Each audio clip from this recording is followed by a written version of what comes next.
His name was Leo, and for 3 years, the world had been a blur of grimy sidewalks and indifferent faces. Each morning, he'd wake up on a flattened cardboard box in a forgotten alley. The city's hum a constant reminder of everything he'd lost. He wasn't always like this. He once had a family, a home, a career as a software engineer. But a series of devastating losses, culminating in a crippling depression, had swallowed him whole. Now, his only companion was a battered, old laptop he'd salvaged from a dumpster. It was his last link to the man he used to be.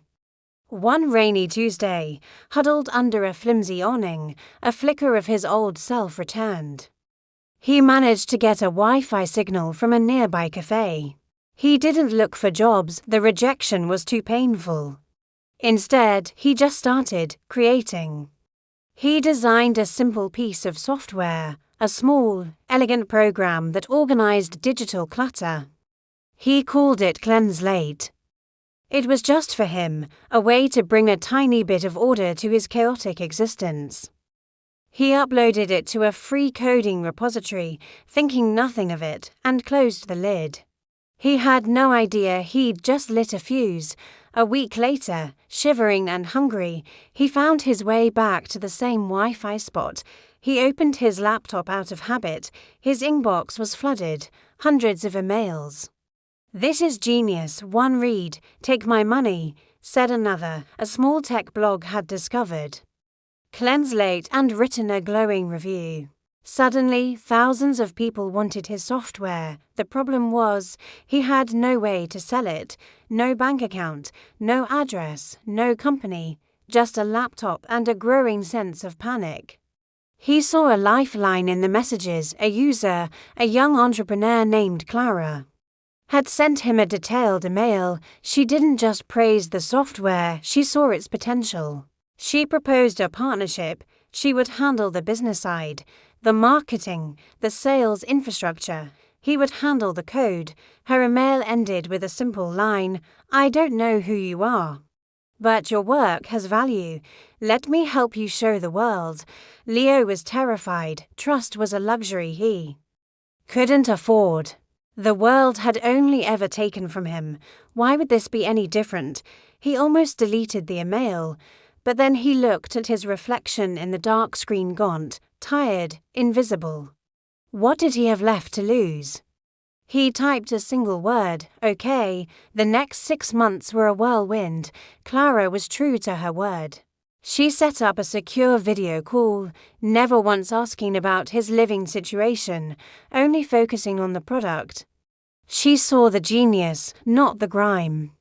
She built a website, a payment system, and launched a marketing campaign.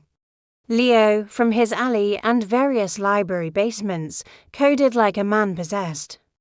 He added features, fixed bugs, and poured every ounce of his dormant talent into Cleanslate. With each new line of code, a piece of the old Leo returned. The software exploded. It was elegant, simple, and solved a problem people didn't even know they had. Downloads surged into the hundreds of thousands. Revenue poured in. First, $1,000, then 10. Then 100. Leo watched the numbers climb on a shared spreadsheet, the figures looking like something from another dimension. Clara insisted on a 50-50th split, transferring his share into a new bank account she helped him set up. On the 180th day of their partnership, Leo looked at his account balance. It was over $1 million. He was sitting on a park bench, not a cardboard box. He had an apartment, new clothes, and 3 meals a day. He had his life back. But the story doesn't end there. Here's the secret they're trying to hide. One evening, a major tech corporation, the same one that had laid him off 3 years prior, sending his life into a tailspin, made an offer to acquire Cleanslate for a staggering amount. Their CEO wanted a personal meeting. Leo agreed. He walked into the gleaming boardroom, a place that once represented his greatest failure. Across the table sat the man who had fired him with a cold, corporate email.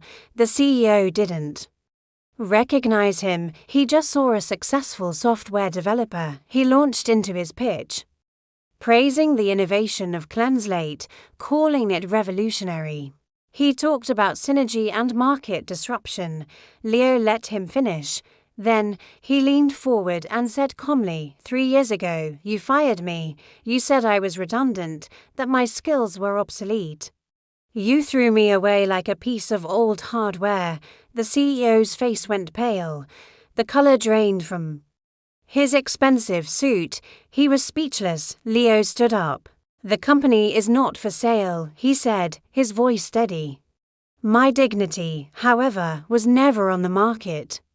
He walked out of that boardroom not as a homeless man, not even as a millionaire, but as a man who had reclaimed his worth. The secret wasn't the code. It wasn't the money. The secret was that true value is never determined by your circumstances, but by the fire you refuse to let go out. Thanks for watching.